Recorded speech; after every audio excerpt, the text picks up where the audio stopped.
we are on Farm to Market Road, 1489. It runs from Brookshire to Simonton, and it's about, I don't know, a 6-mile ride, but it's a nice one. You know, it's out back in the country roads. It's paved all the way. It's super smooth, and it's got some nice little curves. That's no switchbacks, but it does have some nice curves in it that you can kind of lean into it. That's a nice little road. I'm just gonna go out and heading out to lunch right now. But what I wanted to talk about, the other day when you saw my LaGrange video, you might have remembered that I don't have the Sena 50S because of some complications with the unit and with myself. You know, that's like one of my buddies on Facebook said, it's user preference. So I'll start from the top. I ordered a Sena 50S helmet communication setup, and I was going to be running that on both this helmet as well as my other modular helmet, which is a Scorpion. So I bought the extra kit, you know, to go ahead and wire that, or to get that, you know, installed into the helmet so that I can just switch back and forth between the two whenever I wanted, you know, and then connected that to my phone pretty seamlessly with Bluetooth. I mean, it was super easy. Can you hear Ruthie in the back? And so that was the easy part. Download the application, put in your user preferences, you know, configure it for your volume, things like that, you know, what have you. Now, I'll start off and say that the Sena 50S works to a fault. It's practically flawless in terms of its functionality. It's user friendly as far as the buttons go, things like that. It's a great little unit. I found that talking to it pretty easily, having Siri answer phone calls, send text messages, look for a restaurant, put in directions to it then give you that control. It's actually really good. Everything in the background is so funny. And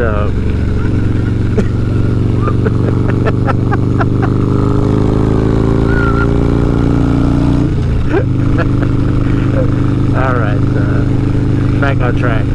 Oh, got one more curve.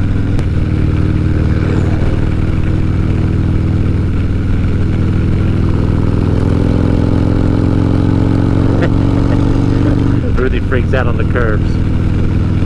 All right.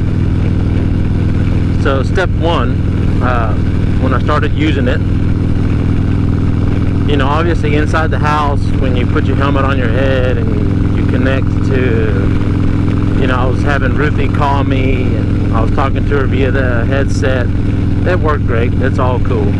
But finally, you know, getting it out, just some real world use out on the open road with the motorcycle running, wind and all that stuff. That's where I started coming across some issues. So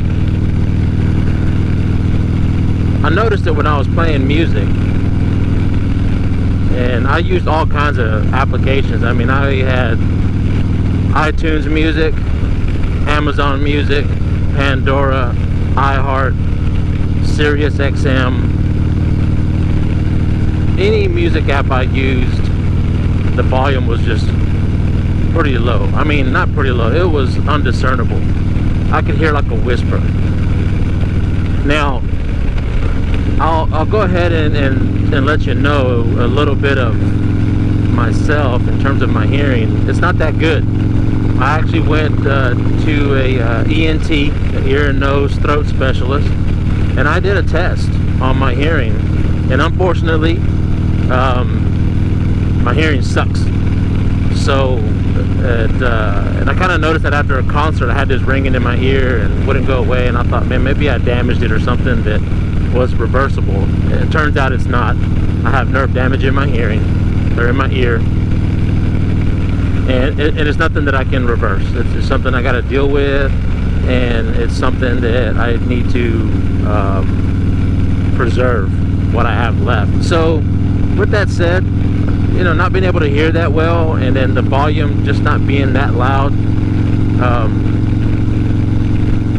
those were the two main things. And then the third thing was the motorcycle was just so loud. The exhaust on this bike, obviously because of the cams, are much louder. That's what I've kind of come across, right? So those three things right there were the main reasons why I returned it. Actually, the only reasons why I returned it. I couldn't hear it. The volume didn't go up high enough for the music or the Siri voice prompts. 2, my hearing isn't that good. 3, the motorcycle's too loud. So I got a lot of ambient noise, you know, that I'm fighting the way the sound, the volume, I'm fighting it into my ear. So that's the reason why I returned it. Now, there's a couple of things I want to add to that, though. While I was trying to figure out what's going on, you know, I called Sena and I told them that the volume wasn't that loud, because the phone calls were super clear. Matter of fact, I had to dial down the volume on voice calls when I tested those out. And by the way, Ruthie had no idea I was on the motorcycle, so that's a plus. So if you're looking for it for that, for just phone calls, and you don't care about music, man, get it, because it works absolutely amazing. That is one thing that I really loved about it. But of course, you know, it's gone now, so I can't talk much on that anymore. So here's Simonton.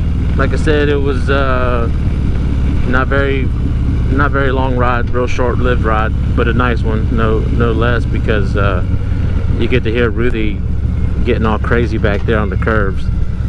So those are the three things, right? So when I was on the phone with Sena, I told him, I said, look, I can't really hear the volume of the music, and the Siri voice prompts are really low, so they tried to kind of help me troubleshoot a little bit, and they were like, well, we probably think it's your cell phone. Have you tried connecting it to another cell phone? And I said, no, I haven't. So I did that, and it turns out that my iPhone 11, it seems like the volume is lower. And when I connected it to an iPhone 6, just an older phone that I have sitting at the office, the volume was louder on the music. And that was just bench testing it. So in the office, sitting on the desk, listening to one and then listening to the other one, I could hear there was a difference. I tested it on the road, and it still didn't help much, you know. But what Sena recommended was that I contact Apple, tell them about the situation, and Apple's response to that was for me to essentially reset my phone, because what happens sometimes is, because of all the different kind of applications that are running in the background or running when you turn them on and off and things like that, it starts to change things in the phone, which I have to take their word for it, because obviously I'm not an iPhone engineer or an Apple engineer, so I have no idea if that's true or not. But in any case, they recommended that we do that, and that maybe that will solve the problem. Unfortunately, I never got to that point, just because I asked a friend of mine about a 30K that they had, and they said that they also get low volume on Siri prompts for Google and Maps, and that the music, you know, was kind of low. So I was like, you know what, I'm just gonna let it go. I'm not gonna worry about it anymore. So I didn't get around to doing that to see if that's what would fix a problem. However, I did figure out that my phone is a lot quieter than another phone. Now, touching on that, Sena, an iPhone, with those type of things, they work flawlessly. Because in reality, you probably shouldn't have the volume that loud. You really need to protect your hearing so it doesn't let you go louder than what I've learned is that 85 decibel threshold for a continuous amount of time, because anything above 85 decibels for say hours at a time during the day is damaging to your hearing.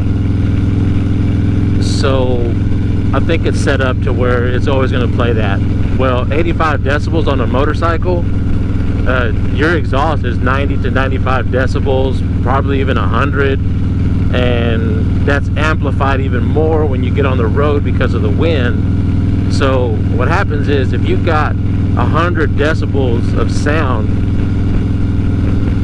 you know, shadowing the 85 decibels of volume coming in through your headset, you're not going to hear it.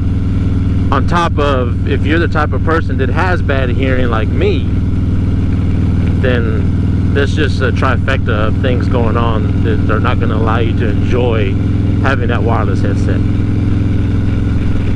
So that's kind of where I stand on that. As far as Sena goes, I think they make a pretty flawless product for those people that it'll work for.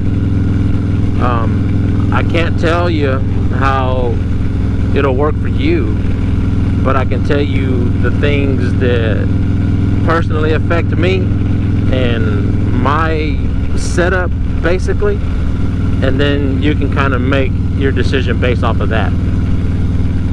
Because in the end, it's going to take you buying it and testing it.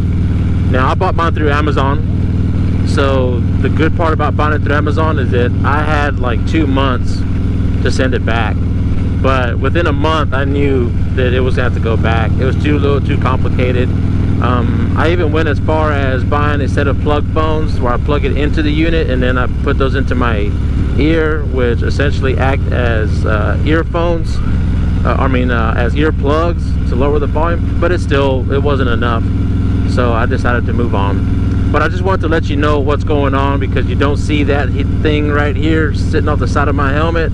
I wanted you to know why, in my particular case, why it's not going to work for me. And for the time being, I'm probably just going to live without having a headset. As cool as the technology is on those particular devices, it's just not going to work for me. So I'm going to have to move on, and I ended up spending the money somewhere else, you know. So I always tell Ruth, and we joke about it all the time, but you never really save money, you just reallocate it somewhere else.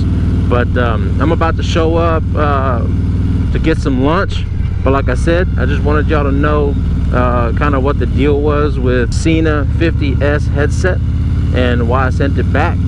I'm gonna get a little bit of lunch, but until next time, deuces.